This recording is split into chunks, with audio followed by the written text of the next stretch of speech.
The crystal chandeliers trembled with soft light as the room fell into a sudden, suffocating stillness, and in that silence a single sentence landed like a verdict, calm and unyielding, spoken by a man who had nothing left to lose. She felt it before she understood it, the way a truth can freeze your breath in your chest, the way a lifetime of certainty can fracture in one heartbeat. What would you do if an entire room turned against you without raising its voice? What if your past and your privilege failed you at the same time, and the only thing standing between you and public ruin was a stranger's quiet courage? The question lingered in the air as the billionaire heiress stood frozen at the table, hands resting on linen she could no longer feel. The charity gala in Manhattan had been designed to celebrate generosity, but for Victoria Hale it had always been a battlefield disguised as elegance. She had grown up learning how to smile while bleeding internally, how to nod through insults wrapped in praise, how to survive in a world that saw her inheritance before her humanity. Her father's empire had paid for every chandelier in the room, yet she had never felt more like an outsider than she did that night. The whispers had begun before dessert, soft judgments sliding across polished silverware, and when the accusation finally reached her, it was served with practiced politeness. The kind that destroys without leaving fingerprints. Across from her sat a man in a plain dark shirt, shoulders squared not with confidence but with exhaustion. His name was Michael Turner, though no one important in that room had bothered to remember it. He was there because his daughter had needed medical care that insurance refused to cover, because the foundation hosting the gala funded hospitals that sometimes listened. He had come for hope, not confrontation, carrying the quiet weight of sleepless nights and unpaid bills. Single fatherhood had stripped him of illusions and left him with a raw honesty that made him invisible in rooms like this. When the insinuations sharpened, when a misunderstanding about missing funds began to settle like a stain on Victoria's reputation, she felt her throat close. She had spent her life being accused of things she never did, blamed for sins inherited along with wealth. This time felt different. This time there was no familiar shield of lawyers or assistants. The room watched her with curiosity that bordered on delight, waiting to see how the heiress would fall. Michael had noticed her trembling before anyone else did. Years of watching his daughter fight pain had trained him to see fear the moment it surfaced. He had also noticed the way the blame shifted too easily, the way assumptions hardened into certainty because it was simpler that way. He did not plan to speak. He did not want attention. But something ancient and unignorable rose in him, a line he refused to let be crossed. He spoke calmly, without drama, and claimed her as if it were the most natural thing in the world. He did not defend her wealth or her name.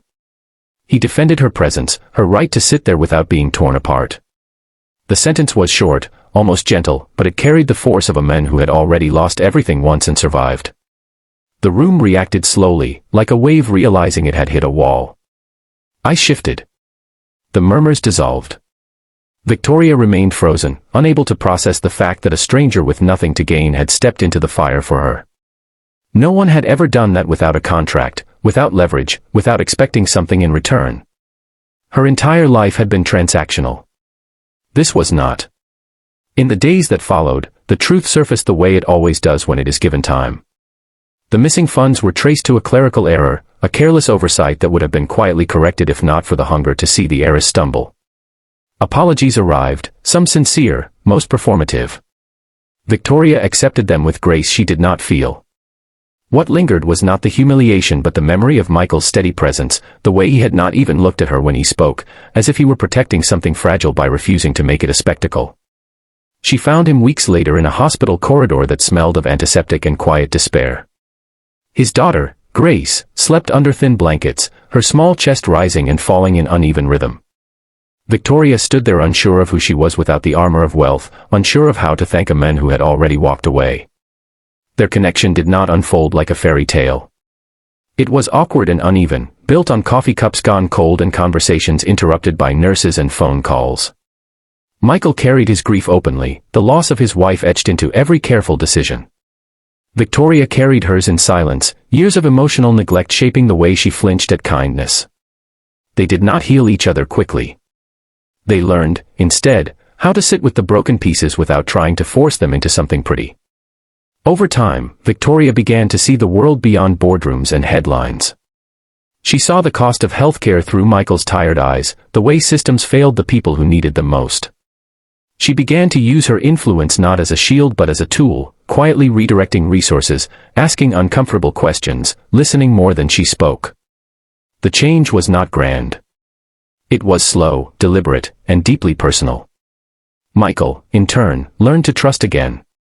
He learned that not every promise dissolved under pressure, that some people stayed even when it was inconvenient. Watching Victoria read to Grace in the evenings, her voice soft and unsure, he felt something loosen inside him. It was not love at first sight. It was respect grown into something warmer, something that felt like coming home after a long exile.